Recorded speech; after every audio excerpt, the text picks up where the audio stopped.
So welcome to the next part of income from other sources. Immovable property के case में हम कभी भी एग्रीगेट वैल्यू चेक नहीं करते, हम हर एसेट को अलग अलग वैल्यू करते हैं. अगर मान लो मुझे कोई गिफ्ट मिली, ठीक है, इमूवेबल प्रॉपर्टी का, एक हरजोत ने गिफ्ट कर दिया, एक सानिया ने गिफ्ट कर दिया, एक रौनक ने गिफ्ट कर दिया, तो तीनों को अलग अलग हम कैलकुलेट करेंगे, एग्रीगेट नहीं करेंगे. और अगर मूवेबल प्रॉपर्टी थी तो हम पूरा उसका पहले एग्रीगेट देखेंगे. क्लियर है? ये लाइट ऑन करो हरजोत. मैंने आपको एग्जाम्पल दिया है. एग्जाम्पल नंबर 1, मेरे को एक लैंड गिफ्ट मिली जिसकी एसडीवी की फुल फॉर्म होती है स्टैंप ड्यूटी वैल्यू 50,000 से कम है, जैसे कि 40,000, तो मुझे इस पे कोई भी टैक्स देने की जरूरत नहीं है. तो अगर आपकी स्टैंप ड्यूटी वैल्यू 50,000 से कम होगी तो उस पर कोई टैक्स नहीं देना. एक और लैंड है जिसकी एसडीवी 60,000 है, तो अब ये 50,000 से क्या हो गई, तो 100% क्या हो जाएगा, taxable. Immovable property inadequate consideration, मतलब आपको इमूवेबल प्रॉपर्टी बाय करी है, आपने 4 लाख की प्रॉपर्टी थी लेकिन आपने उसको सिर्फ 1 लाख में बाय कर लिया.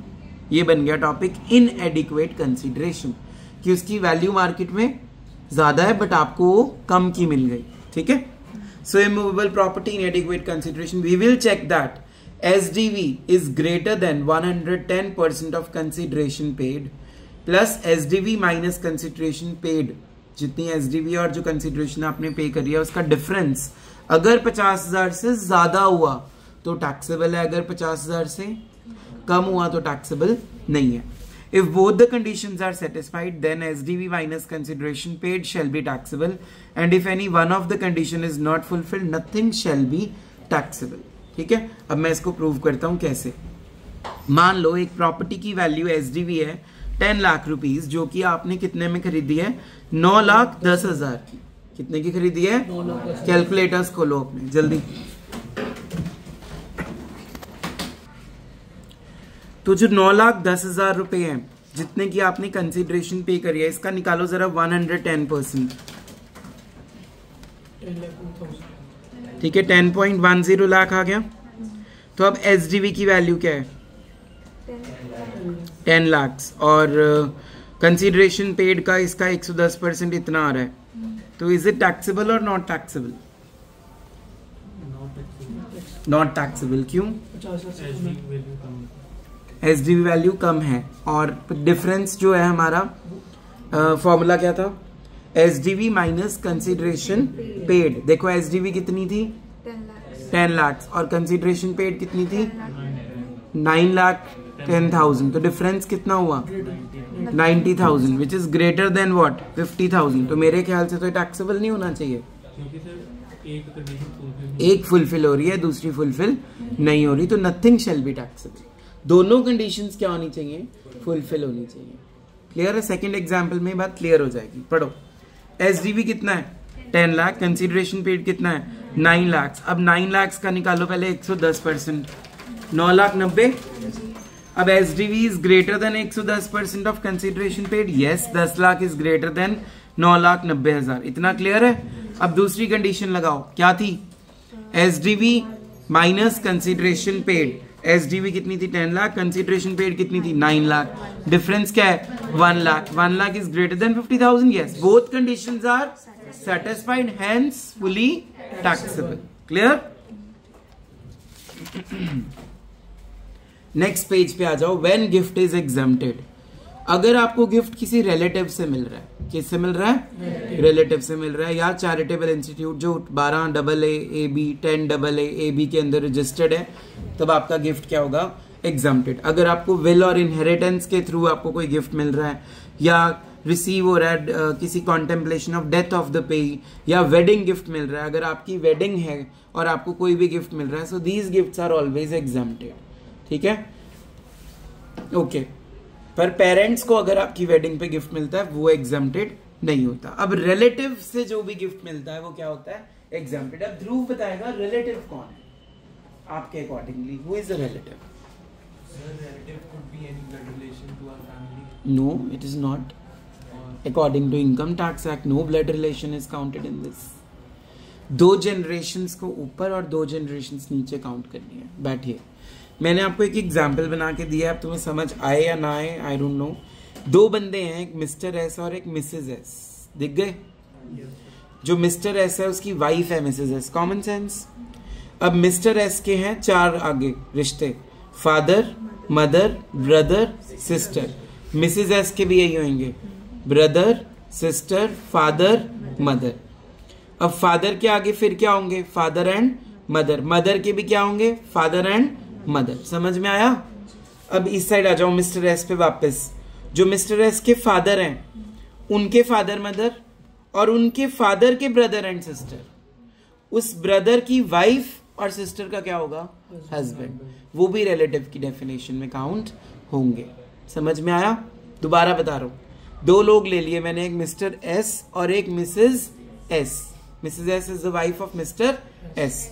मिस्टर एस को हमने बाइफरकेट करना है 4 रिश्तेदारों में, फादर में, मदर में, ब्रदर में और सिस्टर में। अब जो फादर हैं उनके फादर मदर, जो फादर हैं उनके ब्रदर या सिस्टर, फादर के ब्रदर के वाइफ आएगी, फादर की सिस्टर के हस्बैंड आएंगे। इतना क्लियर है? फिर मदर पे आ जाओ, मिस्टर एस की मदर पे। मिस्टर एस की मदर के आगे क्या है? Brother, sister, father. अब जो ब्रदर है उसकी क्या आएगी? वाइफ। सिस्टर का क्या आएगा? हस्बैंड, जिसको तुम बुआ जी, फुफ्फड़ जी, चाचा जी, ताया जी ये नाम देते हो। ठीक है? उधर भी वाइफ का भी सेम सीन है तो मैंने ड्रॉ नहीं करा। अब जो मिस्टर एस और मिसेज एस के बच्चे हैं उनको मैंने रखा है डी और एस के नाम से। D for daughter, S for son. Daughter का क्या बनेगा? हस्बैंड। सन की क्या बनेगी? वाइफ। क्लियर है? अब उनका आगे क्या हो गया? फिर से डॉटर या सन। फिर डॉटर का क्या आएगा? हस्बैंड। सन की क्या आएगी? समझ आ रहा है? ऐसे ही उधर है। तो ये सारी डेफिनेशन है रिलेटिव की इनकम टैक्स एक्ट में। ठीक है? तो इन शॉर्ट 2 जनरेशन ऊपर 2 जनरेशन नीचे को आप रिलेटिव बोलते हो। और कोविड-19 में भी अगर आपको कोई गिफ्ट मिला है दैट इज ऑल्सो एग्जम्प्टेड। ठीक है? Next topic is dividends. Very very important. Dividend का मतलब होता है जब कंपनी अपने शेयर होल्डर्स को कुछ भी बांटती है, उसको हम क्या बोलते हैं? डिविडेंड। 1956 की प्रोविजंस के टाइम पे डिविडेंड इंडियन शेयर होल्डर्स को एग्जम्प्ट होता था, बट अब 2013 अमेंडमेंट के बाद जो डिविडेंड है वो शेयर होल्डर्स के हाथ में भी क्या हो गया है? टैक्सेबल। तो profit distributed by company to share holders is called dividend. But income tax act 1961 से सेक्शन 222A से लेके E तक भी डिविडेंड होता है। अब हम ये बेसिकली पढ़ेंगे, 5 क्लॉज हमने पढ़ने हैं। 2 subsection 22 clause A, B, C, D, E। पहला पॉइंट, इंडियन डोमेस्टिक कंपनी से डिविडेंड मिल रहा है, टैक्सेबल। फॉरेन कंपनी से डिविडेंड मिल रहा है, taxable. Dividend includes deemed income under section, यही जो मैंने बताया, A से लेके E तक। मैक्सिमम सरचार्ज कितना लगता है डिविडेंड की इनकम के ऊपर? 15%। और डिविडेंड को स्लैब रेट के अकॉर्डिंगली टैक्स करते हैं, ये मैंने लिख दिया होगा कहीं पे। Dividend is normal income and tax is paid by slabs. Maximum rate of surcharge याद करो कितना है? 15%। In order to earn dividend, you spend some money, like your bank deducted some collection charges. No deduction shall be allowed. कई बार क्या होता है, मैंने अपनी बैंक को स्टैंडिंग इंस्ट्रक्शन दे दी कि तुम मेरे बिहाफ पे डिविडेंड कलेक्ट कर लो, तो मेरे बैंक ने डिविडेंड कलेक्ट करके मेरे अकाउंट पे डाल दिया और 500 रुपए काट लिए, तो मुझे टैक्स पूरे अमाउंट पे ही पे करना है। ये नहीं कहना कि ये नहीं मैं बोल सकता गवर्नमेंट को कि मुझे 500 रुपए के ऊपर छूट चाहिए। जो डिविडेंड के ऊपर कलेक्शन चार्जेस बैंक ने काटे हैं, आप उसकी डिडक्शन उसको नहीं दो। फॉर एग्जाम्पल, अगर मेरे को टोटल 1 लाख रुपए डिविडेंड अर्न हुआ है, तो 1 लाख के ऊपर ही मुझे क्या देना है? टैक्स। उसमें से जो कलेक्शन चार्जेस की छूट है वो नहीं मिलेगी। क्लियर है? जस्ट लाइक तुम लॉटरी खरीदते हो 500 की, तुम्हें 3 करोड़ का इनाम निकल गया, तुम्हें फ्लैट 30% क्या देना है उसके? तुम ये नहीं कह सकते मेरी 500 की टिकट तुम माइनस करने दो मुझे। ठीक है? But if you took a loan from the bank and bought shares and earned dividend, then deduction shall be allowed. अगर आपने पहले बैंक से क्या लिया है, लोन, फिर उससे क्या खरीदे, शेयर्स, फिर उससे आपको क्या अर्न हुआ, डिविडेंड, तब आपको रिडक्शन मिल सकती है। ठीक है, अब वो क्या है, कितनी है, इंटरेस्ट ऑन लोन और 20% ऑफ डिविडेंड इनकम। एग्जाम्पल पढ़ो, डिविडेंड इनकम आपको मिली 1 लाख रुपए, एक्चुअल इंटरेस्ट ऑन लोन आपने पे करा 15,000, तो 15,000 का जो इंटरेस्ट ऑन लोन या फिर 20% of dividend income, dividend income 1 lakh थी, 1 लाख का 20% कितना होता है, 20,000, तो 15,000 और 20,000 विच एवर इज लेस, तो 15,000 की छूट मिल जाएगी, मतलब 5,000 के ऊपर आपको क्या देना पड़ेगा, टैक्स। लेकिन अगर आपको इंटरेस्ट 25,000 रिसीव होता है तो अब आपको मैक्सिमम बेनिफिट कितना मिलेगा, 20,000 का। क्लियर है? चलो जी, वो 5 क्लॉजेस शुरू करने लगे हैं हम। पहला क्लॉज है क्लॉज ए। इस क्लॉज का मतलब ये है कि कंपनी ने डिस्ट्रीब्यूट किया अपने शेयर होल्डर्स को अपनी एसेट्स रिलीज करके, मतलब जब कंपनी ने कोई भी अमाउंट पे किया अपने शेयर होल्डर्स को तो अपनी एसेट्स रिलीज कर दी, कम कर दी अपनी assets. So we will take it as a deemed income, but up to a limit the company has accumulated profits including capitalized profits। capitalized profits मतलब बोनस शेयर्स। कैपिटलाइज प्रॉफिट्स को याद करो, क्या मतलब है इसका, बोनस शेयर्स। तो हमने उसको डिविडेंड मानना है उस एक्सटेंट तक जितने कंपनी के पास क्या पड़े हैं, बोनस शेयर्स या कैपिटलाइज प्रॉफिट्स। एग्जांपल पढ़ो, एक कंपनी है एक्स कंपनी जिसका एक्यूमुलेटेड प्रॉफिट है 2 लाख रुपए, मिल गया। बोनस शेयर्स कंपनी के पास कितने पड़े हैं, 1 लाख, टोटल प्रॉफिट कितना हो गया, 3 लाख का। अब कंपनी ने क्या किया, दिवाली के ऊपर अपने शेयर होल्डर्स को सिल्वर कॉइन इशू कर दिए 1.5 लाख रुपए के। कंपनी ने क्या किया, 1.5 लाख के क्या इशू कर दिए, सिल्वर कॉइन्स लेके मार्केट में अपने शेयर होल्डर्स को बांट दिए 1.5 लाख के।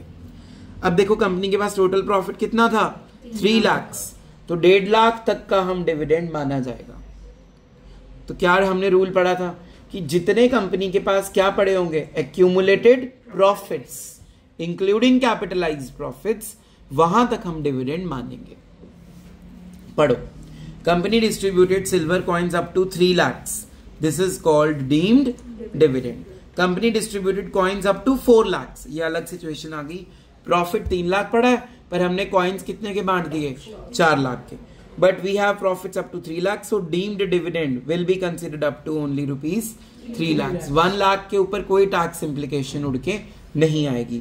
So taxable in the hands of shareholders 3 lakh rupees dividend, 1 lakh की कोई टैक्स इम्प्लीकेशन नहीं है। तो इन शॉर्ट, कंपनी अगर कोई भी अपनी एसेट्स को रिलीज करके अपने शेयर होल्डर्स को कुछ भी बांटेगी तो जितना कंपनी के पास क्या पड़ा होगा, एक्यूमुलेटेड प्रॉफिट्स, वहां तक आप उसको डीम्ड डिविडेंड मानोगे। शेयर होल्डर्स को उस पे क्या देना पड़ेगा, टैक्स। क्या देना पड़ेगा, tax.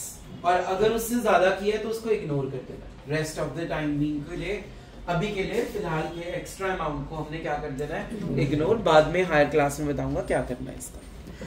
Section 222 clause B, If any company distributed debentures या deposit certificates to shareholders, अगर कंपनी ने क्या इशू कर दिया अपने शेयर होल्डर्स को, डिबेंचर्स या डिपॉजिट सर्टिफिकेट्स। अब वो शेयर होल्डर्स इक्विटी भी हो सकते हैं और वो प्रेफरेंस भी हो सकते हैं।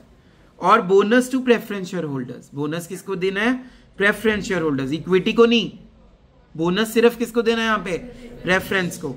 This will also be considered as deemed dividend to the extent the company has capitalized or accumulated profit। Same rule, जितने कंपनी के पास accumulated profits पड़े होंगे उतने तक का अमाउंट आप क्या मानोगे, deemed dividends।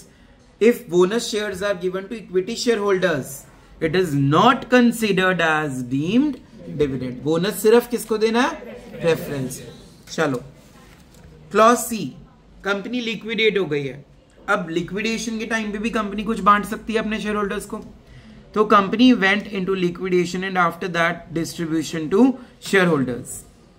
पहला point, distribution to the extent of accumulated profits including capitalised profit shall be deemed dividend. वही बात होगी, जितने कंपनी के पास उस टाइम पे क्या होंगे, एक्यूमुलेटेड प्रॉफिट्स, वहां तक की डिस्ट्रीब्यूशन हम डीम्ड डिविडेंड मानेंगे। Distribution over and above accumulated profits including capitalized profits will be considered as full value of consideration for shares held in the company। ये एग्जाम्पल से समझाता हूं कैसे होगा। कंपनी लिक्विडेट हुई है, नीचे लिखा हुआ example, right of equity share holders relinquish हो गया, हमने ये रिलिंक्विश वर्ड पढ़ा है कैपिटल गेन्स में, रिलिंक्विश हो गया, therefore it will be taken as transferred and taxable in the hands of share holders. Example पढ़ो, Z लिमिटेड लिक्विडेट हो रही है, मिस्टर ए उसमें 10% इक्विटी में होल्ड करते हैं, कंपनी के पास 10 लाख रुपए का एक्यूमुलेटेड प्रॉफिट पड़ा है और कंपनी ने 1.5 लाख रुपए मिस्टर ए को दिए हैं। क्वेश्चन समझ आ गया? कंपनी के पास कितना एक्यूमुलेटेड प्रॉफिट पड़ा है? 10 लाख। मिस्टर ए की होल्डिंग पावर कितनी है? 10%, और उसको कितने पैसे मिले हैं कंपनी से? 1.5 लाख। अब मान लो कि कंपनी के जो शेयर्स थे जब मिस्टर ए ने बाय करे थे उसकी इंडेक्स्ड कॉस्ट 40,000 है। इंडेक्स कॉस्ट ऑफ एक्विजिशन कितनी है? 40,000। पढ़ो, आगे लिखा है मैंने, shares purchased bye mister A जिसकी इंडेक्स कॉस्ट कितनी है? 40,000। अब हम कैसे सॉल्व करेंगे? कंपनी के पास 10 लाख रुपए का प्रॉफिट था, अब मिस्टर ए को होल्डिंग पावर कितना है? 10%, तो 10 लाख का 10% निकालो पहले। 1 लाख रुपया कंपनी ने जो ए को देना होगा अब तक, वो तो डिविडेंड माना जाएगा, लेकिन कंपनी ने उसको ज्यादा दे दिया। कितना दे दिया? 1 लाख से 1.5 लाख दे दिया। तो जो 1 लाख है वो तो डीम्ड डिविडेंड है, उसको तो अलग कर दो। जो एक्स्ट्रा 50,000 है उसको जो मिला है मिस्टर एक्स को या मिस्टर ए को, जो भी नाम है, उसमें से उसकी कॉस्ट ऑफ एक्विजिशन क्या कर देंगे? माइनस। मतलब 50,000 फुल वैल्यू ऑफ कंसिडरेशन हो गई, 40,000 की शेयर्स बाय की थी जिसकी इंडेक्स कॉस्ट थी। ठीक है, तो कितना लॉन्ग टर्म कैपिटल गेन आ गया? उस पर लॉन्ग टर्म कैपिटल गेन का क्या देना पड़ेगा उसको? टैक्स। समझ में आया इंप्लीकेशन? Very very important. जितना आपका बनता है शेयर उसके ऊपर का अमाउंट आप कैपिटल गेन्स में पे करोगे। अगर शॉर्ट टर्म है तो इंडेक्सिंग नहीं होगी, लॉन्ग टर्म है तो इंडेक्सिंग होगी। Any doubts? Clause D, reduction in share capital. Semester 4th में एक चैप्टर पढ़ा था, इंटरनल रिकंस्ट्रक्शन। कोई बात नहीं तो ईशा, तो उसमें क्या होता है, मान लो एक शेयर 10 रुपए का है, आपने अपने शेयर होल्डर्स को बोला 8 रुपए में ही हम फुली पेड कर रहे हैं, मतलब हम 2 रुपए से आपकी शेयर की वैल्यू क्या कर रहे हैं? कम। तो आप शेयर होल्डर को बेनिफिट दे रहे हो, तो वो भी आपका एक, आपने क्या दे दिया? एक तरह से उनको डिविडेंड दे दिया। ठीक है, तो वो भी हम डिविडेंड माना जाएगा। कहां तक माना जाएगा? जितना कंपनी के पास क्या पड़ा होगा? कैपिटलाइज्ड या एक्यूमुलेटेड प्रॉफिट्स। क्लॉज ई, very important, closely held company. Closely held company होती है प्राइवेट कंपनी। कौन सी होती है? या फिर वो पब्लिक कंपनी जिसकी अभी शेयर्स किसी भी रिकॉग्नाइज्ड स्टॉक एक्सचेंज पे लिस्ट नहीं हुए। तो closely held company is either a private company और अ public company whose shares are either not listed on the stock exchange. So closely held company, private company or public company whose shares are not listed on stock exchange, therefore in which public is not interested. So closely held company beneficial shareholder को अगर loan देती है, it will be counted as a deemed dividend up to the extent the company has accumulated profits. मान लो मेरी company में एक closely held person है, suppose भूमिका एक इंपॉर्टेंट पर्सन है बहुत, उसके बिना मेरी कंपनी में काम नहीं होता। ठीक है, वो बहुत काम करती है। तो अगर उसने बोला मेरे मम्मा को आप लोन दे दो, भूमिका की जगह पे उसने लोन किसको दिलवा दिया? अपने मम्मा को। तो जो मेरे से पैसा लेके गई है भूमिका, वो डीम्ड डिविडेंड माना जाएगा उस एक्सटेंट तक जितने के मेरे पास क्या पोजेस कर रहे हैं हम, एक्यूमुलेटेड प्रॉफिट्स। इतना क्लियर है? एग्जाम्पल पढ़ो, नीचे क्या लिखा है हमने। पहले तो बेनिफिशियल शेयर होल्डर होना चाहिए वो, मतलब जिसके पास क्या होना चाहिए? 10% वोटिंग राइट्स। कंपनी ने एक पर्सन को लोन दिया on behalf of beneficial share holder, मतलब भूमिका ने किसी और को लोन दिलवा दिया, उस कंसर्न में लोन दिलवा दिया जिसमें वो कंपनी का बेनिफिशियल शेयर होल्डर तो है ही है, कंसर्न में भी उसका सब्सटैंशियल इंटरेस्ट है। फॉर एग्जाम्पल, एक एक्स कंपनी है, एक्स कंपनी ने लोन दिया भूमिका के मम्मा को, और भूमिका के मम्मा और भूमिका दोनों उस HUF में काम करते हैं। ठीक है, अब जो भूमिका है उसका वहां 25% सब्सटैंशियल इंटरेस्ट भी है। ये भी हमने एसोसिएट कंपनी में पढ़ा था, सब्सटैंशियल इंटरेस्ट 20% से ज्यादा होना चाहिए, याद है? तो वहां पे वो है। तो अब जो लोन मैंने उस HUF को दिया होगा, चाहे वो मम्मा को दिया है चाहे वो HUF को दिया है, भूमिका मेरे पास भी एक इंपॉर्टेंट पर्सन है क्योंकि उसके 10% वोटिंग पावर्स हैं, और भूमिका उस HUF में भी इंपॉर्टेंट पर्सन है क्योंकि उसके पास सब्सटैंशियल इंटरेस्ट है। कितने परसेंट का है? 25%, विच इज ग्रेटर देन 20%। तो जो लोन मेरे से लिया गया है वो क्या माना जाएगा, डीम्ड डिविडेंड माना जाएगा उस एक्सटेंट तक जितने मेरे पास क्या पड़े होंगे, एक्यूमुलेटेड प्रॉफिट्स। लेकिन अगर मेरा काम ही लोन देना है, आई एम आईसीआईसीआई कंपनी, तो फिर हम ये क्लॉज को इसमें काउंट नहीं करेंगे क्योंकि फिर मेरा रोज का काम हो गया। ठीक है, मैंने साइड पे एक्सेप्शन लिख दी, money lending is the business of the concern, तब हम ये क्लॉज को अप्लाई इस पे नहीं करेंगे।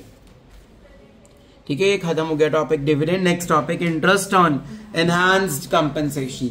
कई बार गवर्नमेंट आपको एनहांस्ड कंपनसेशन पे करती है, उसके ऊपर आपको इंटरेस्ट भी पे करती है, तो उसके ऊपर जो इंटरेस्ट पे कर रही है तो उसका 50% रिडक्शन मिलता है अंडर सेक्शन 57, और ये टैक्सेबल होता है इन द रिसीट बेसिस। जब मिलता है तभी क्या होगा, टैक्सेबल। जैसे 2.5 लाख रुपए आपको मिला इंटरेस्ट, तो 1,25,000 की रिडक्शन मिलेगी, 50% छूट दिया गवर्नमेंट ने आपको, और बाकी के ऊपर आपको क्या देना पड़ेगा, टैक्स। उसके बाद ग्रॉसिंग करना होता है। ग्रॉसिंग तब करना होता है जब आपको अमाउंट नेट गिवन हो। अगर मान लो आपने लॉटरी रिसीव करी है, लॉटरी इनकम मिली है आपको, ठीक है, लेट्स टेक एन एग्जांपल 70,000 की, तो आपने लॉटरी का अमाउंट कमाया कितना होगा, 30% माइनस करके दिया हुआ है ना, तो कमाया कितना होगा, 1 लाख। कैसे निकला, जितना अमाउंट है इंटू 100/70, 100/70, 100 में से नीचे वो रेट ऑफ टीडीएस क्या कर दिया, minus. TDS means tax deducted at, पहले टैक्स कटेगा बाद में पैसे मिलेंगे। तो नेट से ग्रॉस करना हो तो उसका फॉर्मूला क्या है, net amount into 1 minus rate of tax, या फिर into 100/100 minus rate of tax. Casual incomes के ऊपर फ्लैट 30% होता है, नो एक्सपेंस रिडक्शन। 80C से 80U में कोई इसका स्लैब कुछ भी नहीं अलाउड नहीं है। एग्जाम्पल दिया मैंने आपको, lottery income net amount receive 70,000, तो आपको ग्रॉस कितना अर्न हुआ होगा, 1 lakh. So when we will calculate the TDS tax payable, we shall deduct TDS, TCS, advance tax from our tax liability. If already gross amount is given, then that will be the income in other sources. कुछ नहीं है, बस ये बताया गया है जब भी तुम्हें अमाउंट नेट में गिवन होगा, बीकॉम वाले स्टूडेंट स्पेशली ध्यान रखना, नेट में जब अमाउंट गिवन होगा, कैसे पता लगेगा, नेट अमाउंट वर्ड लिखा होगा नेट रिसीव, या सिंपल लिखा होगा रिसीव, या लिखा होगा आफ्टर डिडक्शन ऑफ टैक्स। तो पहले हमें ग्रॉसिंग करनी है, हमें ग्रॉस पे जाना है। तो ग्रॉस पे जाने का फॉर्मूला क्या है, into 100/100 minus rate of tax. उसके बाद है deduction of expenses. Revenue expenses allowed है लेकिन कैपिटल एक्सपेंसेस अलाउड नहीं है। So revenue expenses allowed, but if capital expenditure then repairs on that asset and depreciation is allowed to be deducted. लेकिन पूरी की पूरी वैल्यू ऑफ एसेट आप minus नहीं कर सकते। Which expenses are not allowed, personal expense disallowed है। Payment to relative, अगर एफएमवी से ज्यादा पेमेंट कर रखी है आपने, मान लो आप कोई चीज मार्केट में 80,000 की आपको मिल रही है, बट आपने पेमेंट दिखाई है उसको रिलेटिव को 1,50,000 की, तो साफ पता लग रहा है कि तुम अपना टैक्स बचा रहे हो, तो वो डिसअलाउड हो जाएगा, उसको आप फिर माइनस नहीं कर सकते पूरा का पूरा। और फिर टैक्स पेनल्टी, हाँ टैक्स इवेजन है ना बेटा, ये अवॉइडेंस नहीं है, तो टैक्स इवेजन में जेल भी तो होगी। 1 पर्सन 1 डे में अगर आपने ये भी हम पढ़ चुके हैं, 10,000 से ज्यादा का अगर आपने पेमेंट कर दिया तो 100% क्या हो जाता है, डिसअलाउड। नॉन स्पेसिफाइड मोड से याद है पेमेंट, ट्रांसपोर्टर के केस में 10,000 की जगह 35,000 थी। Payment on which TDS applicable but TDS not deducted on time, और deducted but not deposited on time, ये भी हमने पढ़ा। टीडीएस काट लिया, जमा नहीं कराया, या काटा नहीं, जमा करा दिया, कोई भी अगर घपला किया है तो आप उसकी रिटर्न में आप बेनिफिट नहीं ले सकते। ठीक है, with this income from other sources is complete.